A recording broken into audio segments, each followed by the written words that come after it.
Good morning, students. Very very good morning and warm welcome to all students of CA foundation.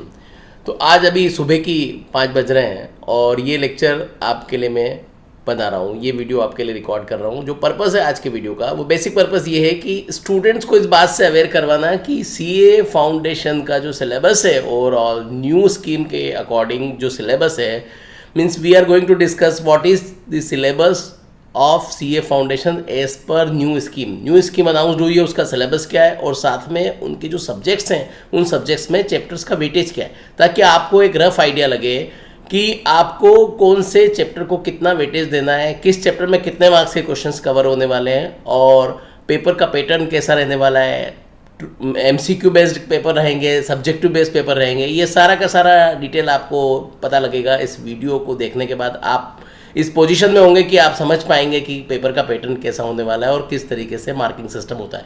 तो अपन शुरू करते हैं। सबसे पहले मैं शुरुआत करता हूँ CA फाउंडेशन का जो कोर्स है वो, उसमें 4 पेपर है टोटल। कुल मिला के टोटल पेपर्स कितने होते हैं? 4 पेपर होते हैं। इसका मतलब CA फाउंडेशन का जो सिलेबस है उसकी बात करें हम, तो उसमें आपको 4 पेपर देखने को मिलते हैं, जिसमें फर्स्ट पेपर जो होता है वो आपका होता है अकाउंटेंसी का। फर्स्ट पेपर होता है अकाउंटेंसी का, 100 मार्क्स का पेपर है।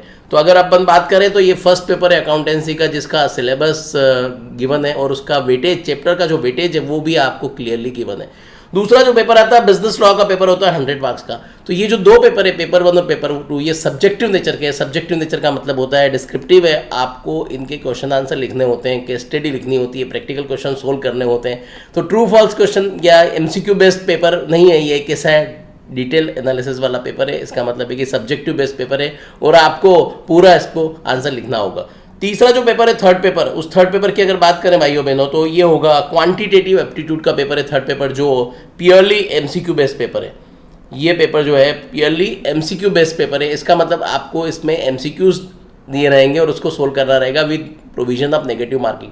तो नेगेटिव मार्किंग का भी साथ में प्रोविजन रहेगा और MCQ बेस्ड पेपर रहेगा। 100 मार्क्स का पेपर है, जिसमें आपको 100 क्वेश्चन अटेम्प्ट करने रहेंगे और एक क्वेश्चन का 1 मार्क मिलेगा। तो टोटल 100 मार्क्स आपको स्कोर करने, नेगेटिव मार्किंग का प्रोविजन रहेगा, जिसमें 25% का नेगेटिव मार्किंग है। इसका मतलब अगर आपने 4 क्वेश्चन सही किए और 1 क्वेश्चन गलत किया, मतलब 5 क्वेश्चन जब अटेम्प्ट करते हो आप, तो 4 question you given correct answer और 1 क्वेश्चन रॉन्ग है, तो या ऐसा समझ लो कि आपका 1 क्वेश्चन करेक्ट है और 4 क्वेश्चन रॉन्ग है, तो 4 क्वेश्चन का 1 मार्क डिडक्ट हो जाएगा। तो आपके टोटल 5 क्वेश्चन अटेम्प्ट करने पे 4 गलत है और 1 सही है, तो 0 मार्क्स मिल जाएंगे। 1 जो सही है उसका 1 मार्क मिलेगा और 4 जो गलत है उसके 0.25 0.25 0.25 0.25, मतलब कितने हो गए 1। तो 1 और 1 का नेगेटिव 1 और पॉजिटिव 1 मिलकर कितने हो गए 0 हो गए। इस तरीके का मार्किंग सिस्टम है। मतलब नेगेटिव मार्किंग का 25% प्रोविजन है, 0.25 है। अब तीसरा जो अपने सिलेबस का सब्जेक्ट देखा, उसके बाद फोर्थ आपका जो पार्ट है वो है बिजनेस इकोनॉमिक्स का, जो 100 मार्क्स का, और ये भी प्योरली जो है ना, ये MCQ बेस्ड है, प्योरली MCQ बेस्ड है, जिसमें 100 मार्क्स के क्वेश्चंस आपको अटेम्प्ट करने रहेंगे और आपका प्रोविजन नेगेटिव मार्किंग का प्रोविजन रहेगा। जो शुरू के 2 पेपर है वो सब्जेक्टिव नेचर के हैं। इसका मतलब उसमें 3-3 घंटे का आपका पेपर रहने वाला है, लेकिन बाकी के जो 2 पेपर है वो 2-2 घंटे के पेपर रहने वाले हैं, क्योंकि वो MCQ बेस्ड है। याद रखिएगा 2-2 घंटे का पेपर रहने वाला है और आपको 100 क्वेश्चन दिए रहेंगे, मतलब 120 मिनट्स रहेंगे लास्ट के 2 पेपर में। 60 120 मिनट्स आपको अवेलेबल होंगे और उस 120 मिनट्स में आपको 100 क्वेश्चन अटेम्प्ट करने रहेंगे। मतलब 120 मिनट्स में आपको 100 क्वेश्चन अटेम्प्ट करने रहेंगे, मतलब एक क्वेश्चन के लिए आपको अप्रॉक्सीमेटली 1 मिनट 20 सेकंड्स का टाइम अवेलेबल होगा। तो ऐसे करके 4 पेपर्स हैं। अब अपन बात करते हैं, थोड़ा सा आगे बढ़ते हैं और सिलेबस की कवरेज। तो कुल मिला के क्या समझ सकते हैं, 4 पेपर है, उसमें से 2 सब्जेक्टिव है और 2 कैसे हैं MCQ बेस्ड है। सब्जेक्टिव कौन कौन से हुए? स्टार्टिंग के 2 अकाउंट्स और बिजनेस लॉ, और लॉ वाला पार्ट उसमें बिजनेस लॉ भी, कंपनी लॉ भी, और थर्ड पेपर जो है मैथमेटिक्स, और फोर्थ पेपर है इकोनॉमिक्स। तो बिजनेस इकोनॉमिक्स जो क्वांटिटेटिव एप्टीट्यूड वाला, मैथमेटिक्स मतलब वो क्वांटिटेटिव एप्टीट्यूड है, उसमें स्टैटिस्टिक्स भी है, मैथमेटिक्स भी है, लॉजिकल रीजनिंग भी है। आगे के पार्ट में अपन डिस्कस करने वाले हैं। तो लास्ट के 2 पेपर MCQ बेस्ड हैं और जिसमें 2 घंटे के पेपर रहेंगे, वो 2 आवर्स का आपको टाइम मिलेगा अटेम्प्ट करने का और नेगेटिव मार्किंग का प्रोविजन रहेगा। और स्टार्टिंग के जो 2 पेपर रहेंगे ना, वो सब्जेक्टिव रहेंगे, 100 मार्क्स के रहेंगे और नेगेटिव मार्किंग का कोई प्रोविजन नहीं। तो इस तरीके का सिस्टम इंस्टीट्यूट ने बनाया है CA फाउंडेशन की एग्जाम के लिए। CA फाउंडेशन का सिलेबस जो ओल्ड सिलेबस था उसके कंपैरिजन में सिलेबस को थोड़ा सा बढ़ा दिया गया है, ताकि बच्चों की जो एबिलिटी है वो बराबर से चेक हो पाए और डिजर्विंग कैंडिडेट ही आगे CA इंटर में जा पाए। ये बेसिक पर्पस रहा है इस नए सिलेबस को लाने का। अब बात करते हैं अपन, सबसे पहला जो पेपर है आपका अकाउंटेंसी का, उसके चैप्टर्स का एनालिसिस करते हैं और साथ में हम ये भी डिस्कस करते हैं कि कितना कितना परसेंट वेटेज रहेगा। तो हम बात कर सकते हैं, देखो इनमें ये कई सारे चैप्टर्स हैं जिसमें सबसे ज़्यादा चैप्टर्स अपन देखो सबसे ज़्यादा वेटेज वाले बात करते हैं। देखो ये 5 to 10% का वेटेज है, ये 30 to 45%, 35% का वेटेज है, 20 से 25% का वेटेज है, 15 से 20% का वेटेज है और 15 से 25% का वेटेज है। ये ओवरऑल है। मतलब अगर इन सबको मैं एनालाइज करूं तो ये जो पार्ट दिख रहा है ना आपको अकाउंटिंग प्रोसेस वाला, दैट कवर्स 30 to 35% पोर्शन। मतलब टोटल जो मार्क्स है उसका 30 से 35% पोर्शन कवर होता है, 30 से 35%। इसका मतलब 35 मार्क्स के क्वेश्चन अकाउंटिंग प्रोसेस के चैप्टर में से आते हैं। तो आपको अकाउंटिंग प्रोसेस बहुत अच्छे से समझना है और अच्छे से करना है। और बेसिक है ये अकाउंटिंग प्रोसेस। इसका मतलब आपको यहाँ पे सारा का सारा डबल एंट्री सिस्टम के बारे में, जर्नल के बारे में, लेजर के बारे में, सब्सिडरी बुक के बारे में, कैश बुक के बारे में, इसके अलावा ट्रायल बैलेंस बनाने के बारे में, इसके अलावा जो एरर्स हो जाती है उसको एरर्स को रेक्टिफाई करने के बारे में, ये चीज़ें करनी है। मतलब आपका 35% पार्ट जो है ना वो बेसिक कंसेप्ट पे आधारित है। इसका मतलब ये हुआ कि आपने 11 का बेसिक अगर स्ट्रांग किया है तो आपका 35% पार्ट तो वैसे ही कवर हो जाता है। तो 35% पार्ट वैसे ही कवर हो रहा है आपका अगर आपका 11 का बेस स्ट्रांग है, क्योंकि ये चैप्टर्स 11th में डेफिनेटली आते ही आते हैं। सीबीएसई बोर्ड में बहुत अच्छे से दिए रहते हैं, दूसरे बोर्ड में भी होते हैं, लेकिन सीबीएसई बोर्ड में बहुत ही अच्छे से डिटेल में दिया रहता है। तो अगर आपने 11 की जो बुक है टीएस ग्रेवाल की और भी दूसरी बुक्स चलती हैं, तो वो जो भी बुक हैं वो बुक रेफर कर रहे हो आप, तो अगर आपने वो बुक अच्छे से अटेम्प्ट की है तो कोई रीज़न नहीं है कि ये 35% के क्वेश्चन आप अटेम्प्ट ना कर पाओ, आसानी से अटेम्प्ट कर सकते हो। तो ये आपका 35% पोर्शन कवर होता है। दूसरा जो मेजर पार्ट है वो है आपका 25% वाला पार्ट, वो है preparation of final account of sole proprietor. Sole proprietor के फाइनल अकाउंट का जो आपका 11 के सिलेबस में कवरेज में आता है, तो 11 का जो सिलेबस है सीबीएसई बोर्ड का, उसमें ये भी कवर हो रहा है 25% portion, preparation of final account and sole proprietorship. इसका मतलब ये हुआ कि अगर 25% वाला part preparation of sole proprietorship का अकाउंट और नॉन प्रॉफिट ऑर्गेनाइजेशन और single entry accounting from incomplete record, ये 3 चैप्टर जो है ये अगेन 25% पोर्शन को कवर करते हैं। कौन कौन सा हो गया? सिंगल एंट्री का हो गया, इसका मतलब अकाउंटिंग ऑफ इनकम्प्लीट रिकॉर्ड, इसके अलावा एनपी हो गया, और दूसरा हो गया account of sole proprietor, trading account, profit loss account, balance sheet, और एनपीओ में receipt payment account, income expenditure account, balance sheet, और अकाउंट ऑफ इनकम्प्लीट रिकॉर्ड मतलब सिंगल एंट्री सिस्टम। तो ये पार्ट 25% कवर हो रहा है। इसका मतलब मैं अगर क्लियरली बोलूँ तो 35 + 25 दैट इज 60% पोर्शन आपका इन 2 में कवर हो जाता है।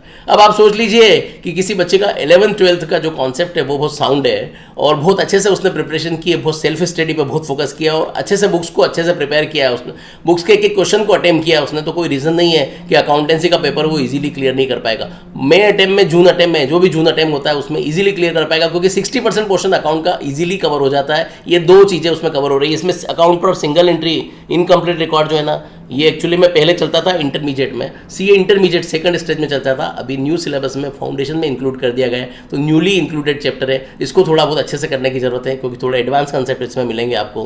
तो ये 2 चीज़ें इसमें कवर होती हैं। हालांकि जो आप 11th 12th में पढ़ते हो वो और साथ में जो फाउंडेशन का लेवल है उसमें काफ़ी डिफरेंस होता है, लेकिन फिर भी आपको बेसिक गाइडलाइंस उससे मिल जाती है, तो जिससे आप आसानी से प्रिपेयर कर सकते हो। तो 60% पोर्शन आपका ये कवर हो रहा है।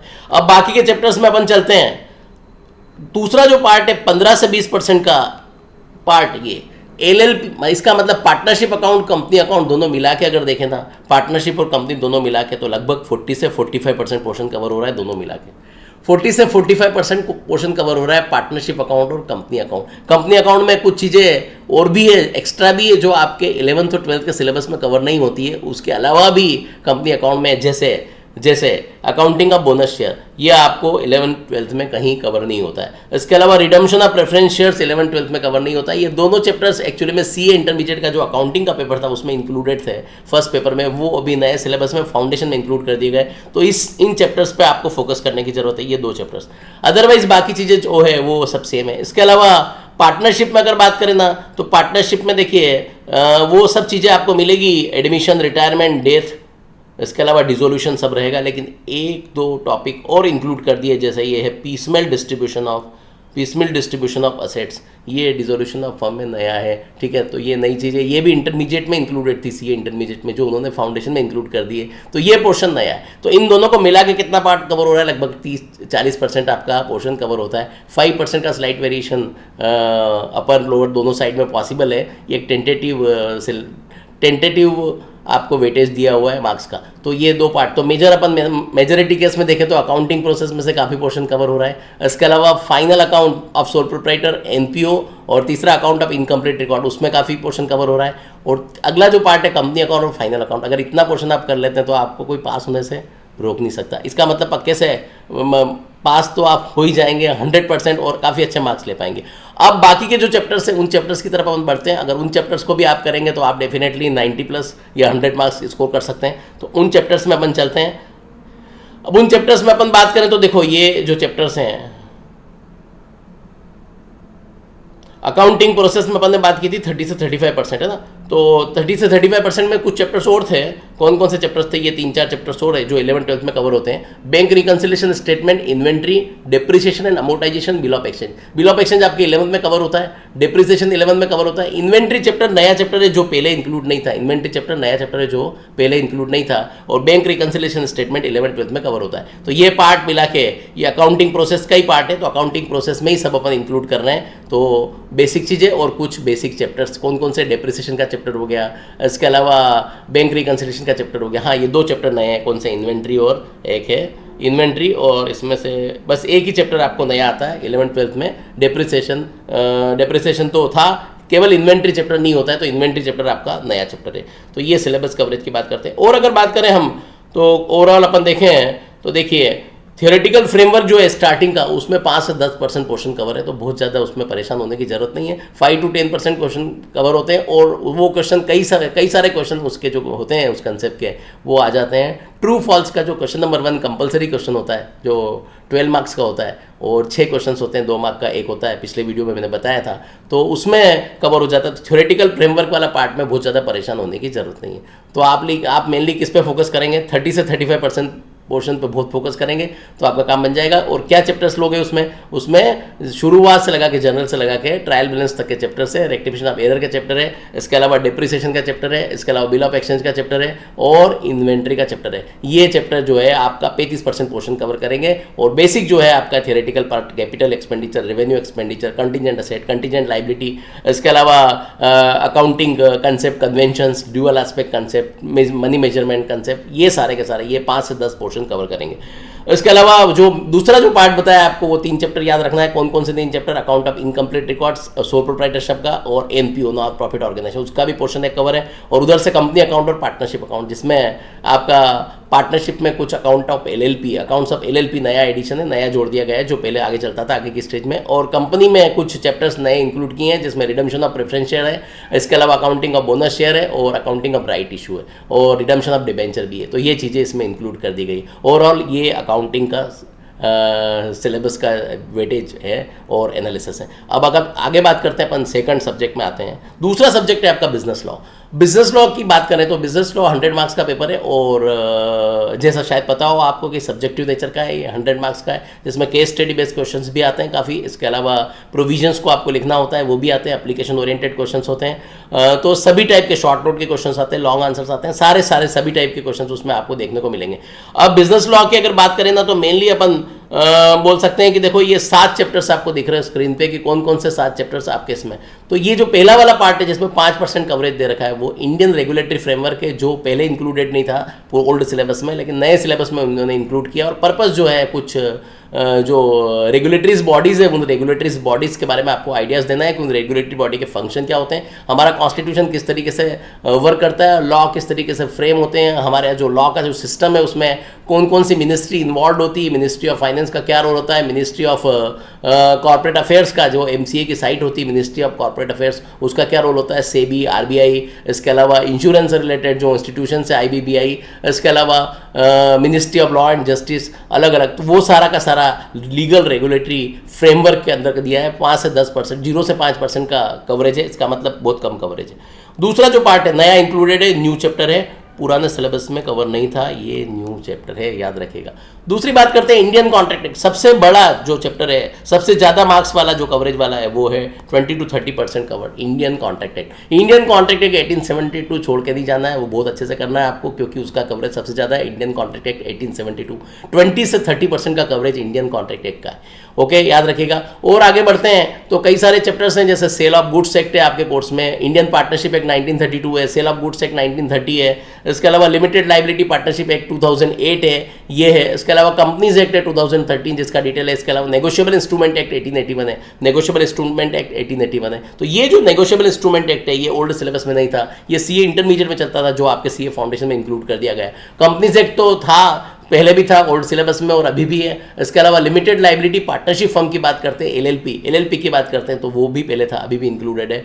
इसके अलावा इंडियन पार्टनरशिप एक्ट 1932 की बात करें, सेल ऑफ गुड्स एक्ट की, इंडियन कॉन्ट्रैक्ट एक्ट की, सब कुछ है। लेकिन इंडियन कॉन्ट्रैक्ट एक्ट में कुछ चैप्टर्स नए इंक्लूड कर दिए गए जो ओल्ड सिलेबस में नहीं थे। वो सब चीज़ें जो हैं जो ओल्ड सिलेबस में नहीं थी, वो कौन कौन से हैं देखो। Contract of indemnity and guarantee, contract of bailment and pledge और कॉन्ट्रैक्ट ऑफ एजेंसी।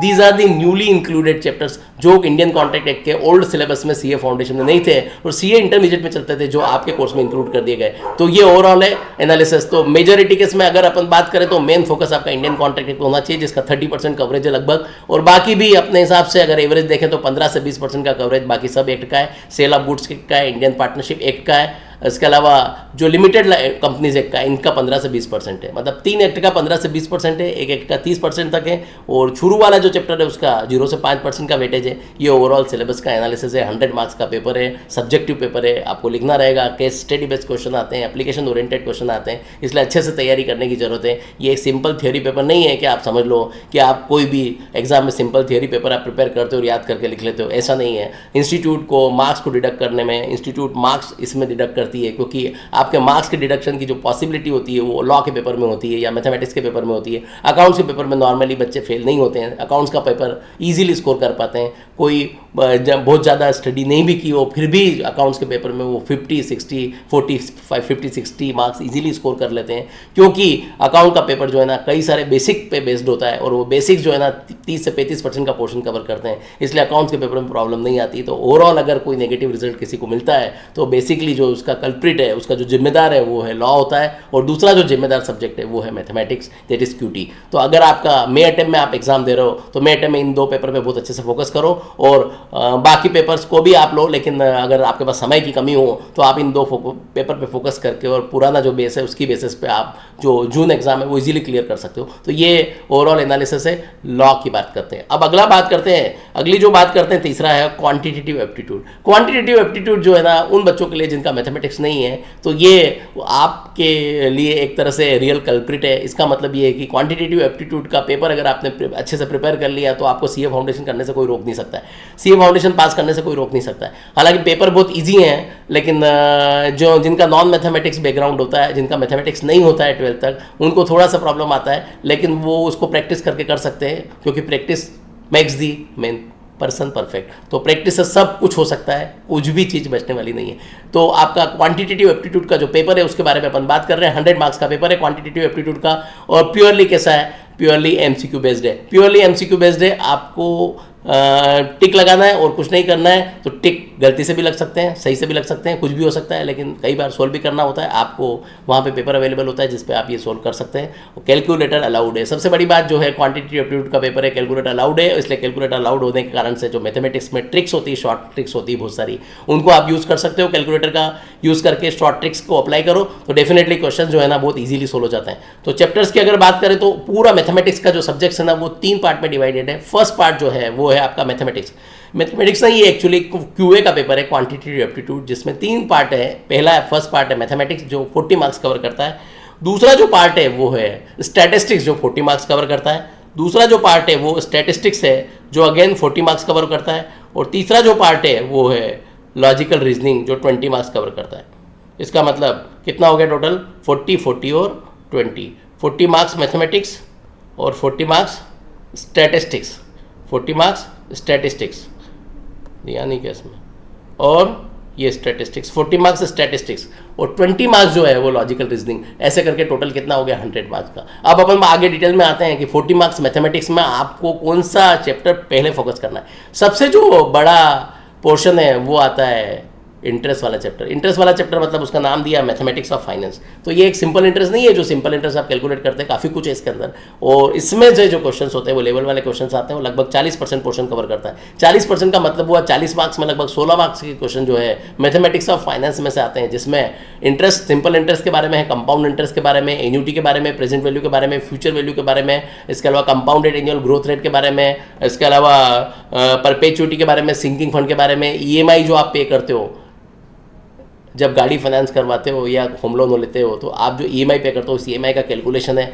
इसके अलावा आपको सीएजीआर है, कंपाउंडेड एनुअल ग्रोथ रेट, इसके अलावा नॉमिनल और इफेक्टिव रेट ऑफ रिटर्न है। तो ये इस तरीके के चैप्टर्स हैं। तो ये जो पार्ट है ये पार्ट भी आपके कोर्स में है और बिजनेस मैथमेटिक्स का पोर्शन है। 40 और 20 मार्क्स है। इसका मतलब 40 मार्क्स जो है बिजनेस मैथमेटिक्स है और 40 मार्क्स बिजनेस मैथमेटिक्स, इसके अलावा 40 मार्क्स स्टैटिस्टिक्स और 20 मार्क्स लॉजिकल रीजनिंग। तो सबसे बड़ा पोर्शन कौन सा हो रहा है? मैथमेटिक्स ऑफ फाइनेंस का। उसके बाद अपन बात करें ना तो ये कुछ चैप्टर्स है मैथमेटिक्स ऑफ फाइनेंस, अकेला इंडिविजुअल चैप्टर। हाँ, अगर और भी बात करें तो 50% पार्ट कवर हो रहा है, लेकिन इसमें इंडिविजुअल चैप्टर नहीं है। इसमें 3-4 चैप्टर मिले हुए हैं। कौन कौन से चैप्टर है? Permutation and combination, sequence and series, sets and basic application of differentiation and integral calculation. इन दोनों को मिला के, इन चारों को मिला के 50% पार्ट है। ठीक है, तो वो जो बात की थी मैंने कि सबसे मेजर पोर्शन वो अकेले एक चैप्टर का था, लेकिन यहाँ 4 चैप्टर मिला के कितना कर रहा है? 50%। इसका मतलब ये 4 चैप्टर और मैथमेटिक्स ऑफ फाइनेंस कर लिया तो आपका तो मैथमेटिक्स का हो गया, कोई प्रॉब्लम ही नहीं बची। 50% पार्ट लगभग कवर कर रहा है और वो पार्ट कवर कर रहा है 30% पार्ट। इसका मतलब आपका मैथमेटिक्स का तो काम क्लियर हो गया। ठीक है ना, तो ये 4 चैप्टर हैं जो 50% पोर्शन, 30 से 50% पोर्शन कवर करते हैं। उसके बाद दूसरे जो चैप्टर्स हैं, और भी चैप्टर्स हैं जो 20-30 पोर्शन कवर करते हैं, वो है आपके ये 3 चैप्टर्स हैं जिसमें रेशियो, प्रपोर्शन एंड इंडाइसेस है, इक्वेशन है और लीनियर इनइक्वालिटी है। 3 मिला के 30% पोर्शन कवर करते हैं। तो ये आपका सिलेबस है। अब बात करें पुराना सिलेबस और नए सिलेबस में क्या फ़र्क आया। पुराना सिलेबस और नए सिलेबस में देखिए कुछ चीज़ें इन्होंने इंक्लूड कर दी है। कौन सी चीज़ें इंक्लूड कर दी है? देखिए मैं आपको बताता हूँ। ये जो चैप्टर था ratio proportion as it is है पुराने सिलेबस, इक्वेशन भी एज इट इज़ है, लीनियर इनइक्वालिटी भी एज इट इज़ है। इसमें भी इंटरेस्ट वाला चैप्टर है। मैथमेटिक्स ऑफ फाइनेंस कुछ फ़र्क नहीं है, परम्यूटेशन कॉम्बिनेशन में कुछ फ़र्क नहीं है, सीक्वेंस एंड सीरीज में कुछ फ़र्क नहीं है। बस जो चीज़ इंक्लूड की एक्स्ट्रा वो है ये limit and continuity. Limit and continuity वाला पोर्शन जो है ये सीए फाउंडेशन में नहीं था पुराने सिलेबस में। ठीक है ना, अभी इंक्लूड कर दिया। हालांकि पहले सीए फाउंडेशन जो चलता था 10 साल पहले उसमें ये इंक्लूडेड था लिमिट एंड कंटिन्यूटी, वहाँ से हटा दिया था, फिर अभी वापस से इंक्लूड कर दिया। तो limit and continuity newly included portion है। बाकी जो पार्ट है वो पार्ट वही है जो पिछले सिलेबस में था। नाम क्वान्टिटेटिव एप्टीट्यूड है, लेकिन सिलेबस में कोई फ़र्क नहीं है। तो ये जो 40 मार्क्स का पार्ट है 100 में से, ये इस टाइप का है। उसके बाद बात करते हैं अपन स्टैटिस्टिक्स की बात करते हैं। तो स्टैटिस्टिक्स का जो 40% पोर्शन है उसके बारे में अगर आपको बताऊं मैं, तो देखो मेजर पार्ट कौन सा कवर हो रहा है वो सब आपको बात करते हैं।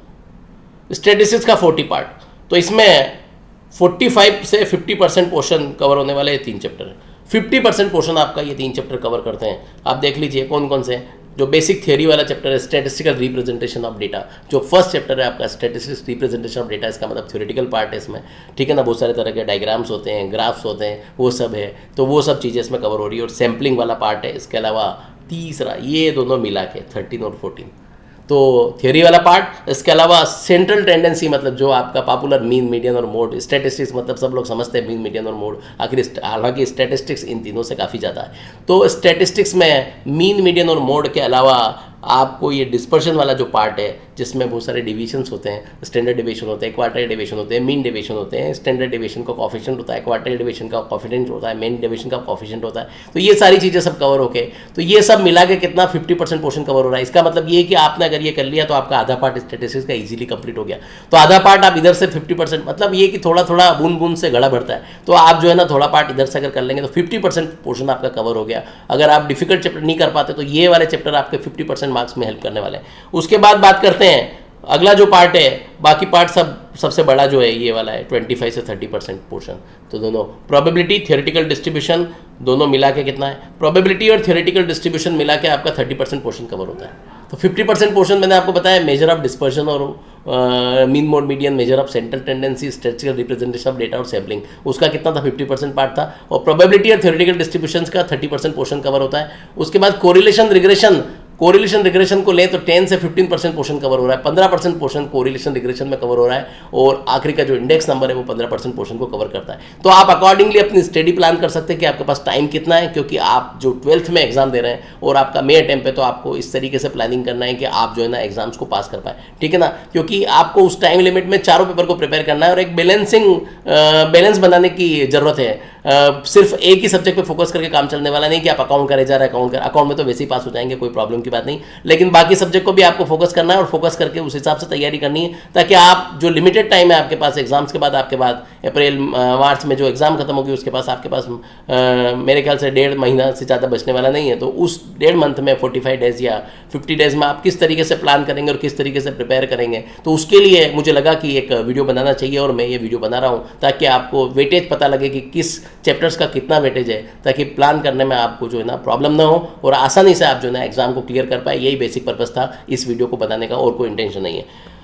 उसके बाद आते हैं चौथे सब्जेक्ट में, आते हैं 100 मार्क्स का बिजनेस इकोनॉमिक्स का पेपर है जो पॉपुलर है आपका, जो बहुत सारे चैप्टर्स 11th के सब सिलेबस से लिए गए, कुछ चैप्टर्स 12th से लिए गए, हालांकि ये MCQ बेस्ड है, ये बात का याद रखें। तो MCQ बेस्ड में आपको थोड़ा सा अलर्ट रहने की जरूरत है, क्योंकि नेगेटिव मार्किंग का प्रोविजन है, इसलिए आप गलत करेंगे ना, 4 क्वेश्चन गलत करेंगे तो आपका 1 मार्क्स माइनस हो जाएगा। इसका मतलब आपने अगर मान लो 5 क्वेश्चन अटेम्प्ट किए टोटल और उसमें से 4 रॉन्ग किए और 1 सही है, तो 1 सही का तो 1 मार्क मिलेगा और 4 जो रॉन्ग किए उसके आपके 0.25 मिला के 1 मार्क कट जाएगा, टोटल मिला के आपको 0 मिलेगा, अल्टीमेटली कुछ नहीं मिलेगा। तो याद रखिएगा। अब इकोनॉमिक्स की अपन बात करते हैं, तो इकोनॉमिक्स में जो मेजॉरिटी केस में बात करें ना, तो देखो किसका कवरेज सबसे ज़्यादा है वो बात करें तो ऑलमोस्ट आपको 5, 10, 15, 5, 10, 15, 5, 10, 15 का कवरेज मिलेगा। इसका मतलब 15% से ज़्यादा किसी भी चैप्टर का कवरेज नहीं है। तो आप लिमिटेड 2-3 चैप्टर करके आप पास नहीं हो सकते। याद रखना कि 2-3 चैप्टर हम कर लेंगे तो पास हो जाएंगे, ऐसा नहीं है। 5, 10, 15, 5, 10, 15 का वेटेज है। हर चैप्टर में इतना ही है, लगभग 5 से लगा के 15% का एक रेंज है। उस रेंज में आपका मार्क्स का डिस्ट्रीब्यूशन दिया हुआ है। देखो अपन शुरुआत करते हैं, एक एक करके देख लेते हैं। देखिए सबसे पहला जो पार्ट है 15% introduction of business economics. Business economics का इंट्रोडक्शन दिया है, जिसमें आपको बताया गया कि माइक्रो मैक्रो इकोनॉमिक्स होती हैं और उसका डिटेल बताया गया। 5% पोर्शन है। Theory of demand and supply का लगभग 10% पोर्शन कवर हो रहा है। Theory of demand and supply का 10% पोर्शन है, जो आपको 11th में रहता था। तो बहुत अगर डिटेल में, लेकिन ये बात का याद रखिएगा 11th में आप सब्जेक्टिव पढ़ते थे, यहाँ पे आप पढ़ रहे हैं MCQ बेस्ड। बहुत फ़र्क है सब्जेक्टिव और MCQ बेस्ड में, बहुत फ़र्क है। यहाँ पे मैथमेटिक्स में सब्जेक्टिव और MCQ में उतना फ़र्क नहीं होता है। हालांकि वहाँ पे भी शॉर्ट ट्रिक से सोल्व हो जाते हैं, एक तरीका अलग हो जाता है, लेकिन यहाँ पे ध्यान रखने की जरूरत है। 10% पोर्शन कवर है। Theory of demand and supply का। Theory of production and cost की बात करें, जो आप CBSE 11 सिलेबस में पढ़े हुए हैं, 10% पोर्शन कवर हो रहा है। उसके बाद अगला बात करें अपन price determination in different markets, ये भी आप 11th में था आपको इकोनॉमिक्स में। तो 15% पोर्शन कवर होता है price determination in different markets. इसके अलावा नेशनल इनकम की बात करें तो नेशनल इनकम का 15% का पोर्शन कवर होता है, जो आपको 12th में आपने पढ़ा था। तो उसके सारे के सारे मॉडल्स दे रखे हैं इसमें, ठीक है ना। 2 sector model, 3 sector model, 4 sector model. 3 sector और 4 सेक्टर मॉडल आपके कोर्स में नहीं थे 11th में, अभी आपके कोर्स में 3 सेक्टर और देखो 4 सेक्टर मॉडल भी है, ठीक है ना। तो ये आपको पढ़ना है। ओके उसके बाद बात करते हैं बिजनेस साइकिल वाला पार्ट है, वो पुराने सिलेबस में भी था, अभी भी है। हालांकि नेशनल इनकम वाला पुराने सिलेबस में नहीं था, अभी इंक्लूड कर दिया है। अभी बिजनेस साइकिल वाला पार्ट पुराने में भी था, नए में भी है। लगभग 5% पोर्शन कवर होता है। इसका मतलब 15% पोर्शन ये नेशनल इनकम वाला कवर हो रहा है। मतलब सबसे बड़ा पार्ट जो है ये वाला है, 15% पोर्शन, याद रखिएगा।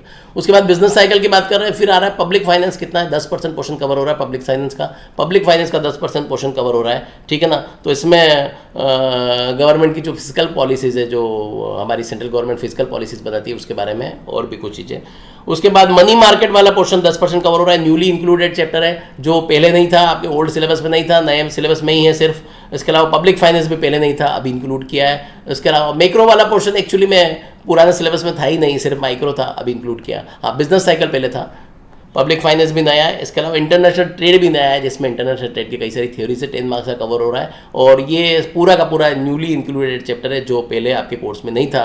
थोड़ा बहुत पार्ट चलता था CA इंटरमीडिएट में, आपको पता होगा CA इंटरमीडिएट में इकोनॉमिक्स चलता था पुराने कोर्स में, और वो वहाँ से हटा दिया है, वो पेपर ही खत्म कर दिया है वहाँ से। और उसका जो पोर्शन है वो काफ़ी कुछ पोर्शन CA फाउंडेशन में इंक्लूड कर दिया गया। तो ये जो पोर्शन आप देख रहे हो, ये CA इंटर से लिया गया क्वेश्चन है, CA इंटर से लिया गया पोर्शन है, जो CA फाउंडेशन में इंक्लूड किया गया है। और इंडियन इकोनॉमी बिफोर 1950 1950 टू 91 और बेसिक नॉलेज ऑफ 91 ऑनवर्ड। इसका मतलब जो एलपीजी आया था 1991 में, उसके बाद का जो थोड़ा सा बहुत बेसिक नॉलेज है। तो इस तरीके से आपका सिलेबस कवरेज है। तो ओवरऑल 5, 10 और 15, इसका मतलब 5 to 15% का पोर्शन कवर हो रहा है। किसी में 5% वेटेज है, किसी में 10% है, किसी में 15% का वेटेज है। तो मैक्सिमम से मिनिमम से मैक्सिमम रेंज अगर बात करें तो 5 to 15% की रेंज है, जिसमें 15% का पोर्शन था नेशनल इनकम वाले चैप्टर में। तो इस तरीके से आप अपनी स्टडी प्लान कर सकते हैं, कोई प्रॉब्लम होने वाली नहीं है। तो आपको जून का अटेम्प्ट है, आपके पास 1.5 मंथ बचेंगे, तो 1.5 मंथ में आप अच्छे से तैयारी करेंगे तो एग्जाम आसानी से क्लियर कर सकते हैं। तो ये जनरल आइडिया था सीए फाउंडेशन के बारे में,